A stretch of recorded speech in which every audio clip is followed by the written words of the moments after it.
Antradienį Yves Saint Laurent mados namai Paryžiuje pristatė 2011 metų pavasario-vasaros kolekciją, kurioje liko ištikimi savo braižui. Paryžiuje neseniai surengtos retrospektyvinės Yves Saint Laurent darbų parodos ir filmas, atskleidžiantis dizainerio karjeros vingius ir asmeninio gyvenimo detales, šį sezoną įkvėpė ir kitus mados namus. Jo įtaka juntama Stellos McCartney, Celine, Chloe ir kitose kolekcijose. Yves Saint Laurent mados namų kūrybos direktorius Stefano Pilatis susikoncentravo į skiriamąjį mados namų braižą.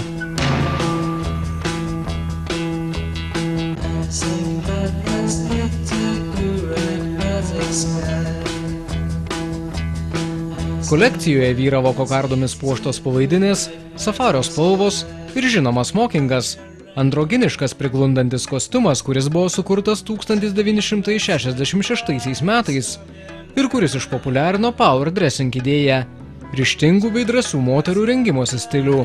Raukiniais puošta trumpų ir vakarinių suknelių apačia pūstos rankovės, gilios V formos iškirptės ir plonyčiai dirželiai pabrėžė moters figūros grožį.